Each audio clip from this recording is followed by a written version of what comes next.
And I think going through the pregnancy process was, gosh, it was hard for me. It was hard for me for several different reasons. I think I was really sick the first trimester, which is normal, totally normal. As a fitness trainer, that was hard because I was in the gym all day, but the smell of the gym made me throw up. So that made my job hard. Wow. And oftentimes whenever you get pregnant, your abs start to separate to make room for the baby. And I had worked so hard on that 8-pack, and your girl looked good too. And then that child of mine said, never. It's the nerve for me. The nerve. And so my abs separated around 7 months. And I remember seeing it separate, and I cried. It was so hard. There's nothing that you can do about it. Typically happens in about 60% of women who get pregnant. And then I had a really rough labor and delivery.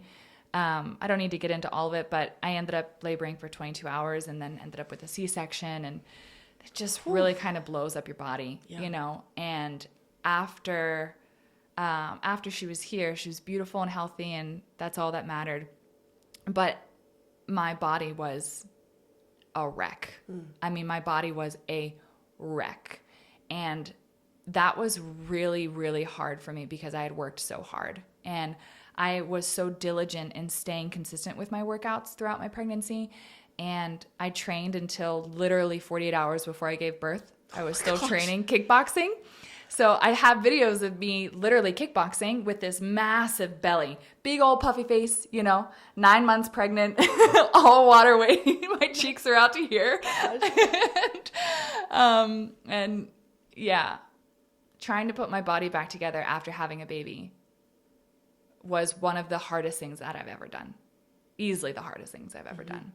And I don't think that women, after you have a baby, can be prepared for that. It's not often talked about because so many women have babies. So it just seems like something that's normal to go through and then to bounce back from or whatever. But man, it affects every area of your life. It does. How did it impact every area of your life? The hardest thing was the complications from my labor and delivery disabled me from working out for several months. Wow. My doctor was just like, not doing it. Yeah, you need to take some time off. And obviously for me, 48 hours previous, I was working out and then go through the 22 hours of labor, have my baby. And then for the next 4.5 months, I was told, like, your body's still healing. Like, you can't go to the gym. Which that's an identity. Like, you're a person that works out. Yeah. So. And that's how I make my money. Right. Yeah. And that's how I live, as far as like I'm alive when I'm encouraging women in fitness, and I'm alive when I'm in fitness. And so to have that taken away from me was really, really, really challenging. And then to watch everything that I worked so hard for in my body, to watch my muscles dissolve was so disheartening. And to know that, like, after 4.5 months of not having worked out, I have to start over. And my clients get to watch me struggle and start over. And I think for them it was very encouraging. But man, for me, talk about imposter syndrome. Like, how could I call myself a trainer if I could barely do a rep of whatever with whatever, right? Like, I felt embarrassed and ashamed, and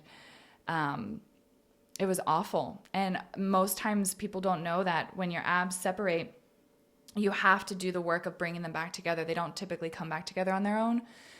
So in simple, like, breathing exercises, I was trying to bring my abs back together. But until that happens, when your abs are separated, your stomach almost looks like you have more weight than what you do because there's a separation, if that makes sense. Yeah. So I felt so uncomfortable. And then on top of that, I've got this C-section scar.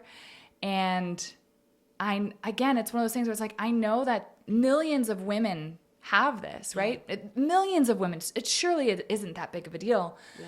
But gosh, I was just a disaster. I hated the way that my body looked. I hated the way that my body felt. I had no desire to want to be desired.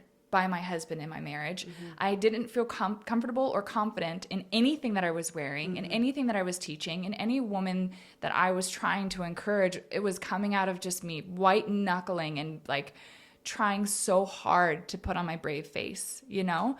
I was just not in a good head space. Yeah. So to start working out again and to really like make the decision of like looking up at this mountain and being like, okay, here we go. Like, I'm going to do the best that I can with what I've got. And if today that means that I can get in 3 sets, then that's what I'm going to do, you know? Yeah. If that's the best that I can do, then that's the best I'm going to do today. I have nothing to prove to anybody. Yeah. I need to take care of myself. I can imagine that in those moments where you're hating your body, ultimately your body is part of you. So Yeah. you're like hating yourself. Yeah. Obviously that impacts your relationships around you too. Yep. Because if you hate yourself, you're not your best self. And Right. You're not bringing that to the table. So there's probably somebody listening Yeah. who is resonating with everything that you're saying right now. And I'm hoping that there's also people listening right now who are like, oh, that's what they're going through. Yeah. Because I've just in my recent years of life learned about this Yeah. from my friends having kids. What would you say that people who are surrounding pregnant women can do to walk alongside them through this process of hating their body, loving their body, being pregnant, hating it again Right. afterwards, thinking there's no way it'll ever be the same. Yeah, I have to no give hope. up all my dreams. You Yeah. know, like that's a really tough mental space to be in. Yeah. So what can we do to come Yeah. alongside that? Yeah. I think encouragement for me is like oxygen. Like when people encourage me, it's literally like you're giving my heart a beat. Wow. You know? And that might just be for me. Some people don't like or need encouragement as much as I do. Maybe that's why I give it so much. But I think encouragement of just like complimenting a woman, not necessarily on how she looks, but who she is, I think is really important.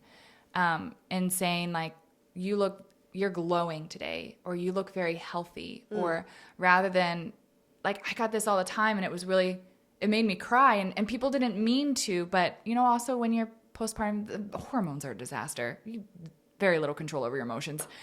But people would say all the time, like, you just had a baby, girl, you look great. You look amazing.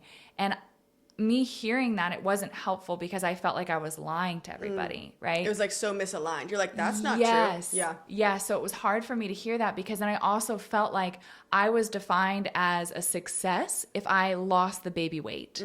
And my other mama friends who just had babies around the same time, who hadn't lost the baby weight, they were failures. And so my heart broke for them because if I was with one of them and they made that compliment to me, not knowing that they had just had a baby as well, and they, in their mind, they know that they didn't lose that baby weight. You know what I mean? So it's Yeah. like skinny doesn't equal healthy. And I think that we should stop praising moms for skinny being the success postpartum. You know, if they're healthy in their mind and their body, that's what we want to praise. And if they're just surviving, we need to praise that too. Because sometimes I remember getting 3 or 4 hours of sleep, and I just wanted somebody in the morning to say, hey girl, you made it. Good job. You know, like, Wow. I don't, No, that's profound though, because it's so simple. yeah. Yet it's so overlooked because it's so simple. Yeah. And so many women deal with it. So I think oftentimes there's a stigma that like, well, if billions of women have dealt with it, then you should be fine. Right? Like everybody deals with this. You should be fine. And that is so far from the truth. Just because so many people have dealt with it doesn't mean anything. I'm still going through it. You know what I mean? See, you talked about like past tense now because you're on the other side of it. But how do you go from hating your body, getting to fitness, loving your body, having a kid, hating your body? What mindset shift needed to happen to be like, come hell or high water, I am fighting for myself Yeah. after this? Yeah. I started to notice that I was a little bit more withdrawn when it came to my relationship with my husband, with Spence. Like, I started to notice that little things, like I stopped changing near him or in front of him, you know? Like, I I didn't like the way that I looked, so surely he wouldn't either. So it started to really affect my intimacy with my husband. And when your intimacy in your marriage is affected, a lot of other things are affected as Yeah. well. Yeah. And so I got to the space where I was tired of things getting in the way of me having a joyful marriage. Wow. I was just kind of over it, right? Like I made a covenant before the Lord, and I love and promised myself to this man, and I will not let something like this get in my way. And so what do I need to feel beautiful so I can be there in my marriage, present, so I can be confident, so I can be comfortable, so I can feel worthy of being desired. Wow. You know what I mean? Yeah. Like that comfort level is really important in marriage. And that's really what triggered it for me. I was just kind of over it. I was like, my marriage is not going to be at the cost of a C-section scar, right? Like I'm not going to let it. I don't need to have an 8-pack to feel loved or desired by my husband. And if I want to, it's for me, you know? Like, so there was that twofold of like, I want to feel strong and beautiful for myself. Yeah. And also my husband accepts me as exactly the way that I am. He never once looked at me and thought anything different. Yeah. It was what I was putting in my own head at that time. I love that. Thank you for sharing that, first Oh, off. of course. Yeah. Because I know a lot of people are listening to this, and you just opened up something that nobody talked about before. Yeah. And we need to talk about these things, Yeah. because these relationships where you can have this kind of depth and connection with people, you're worthy of it, point blank. Yeah. In the same way that you're talking about, especially like in a marriage, but in any relationship, you are worth having incredible relationships. And if insecurities are getting in the way, it doesn't need to stay that way. Yeah. And you can choose to have power over that and take action to get out of that.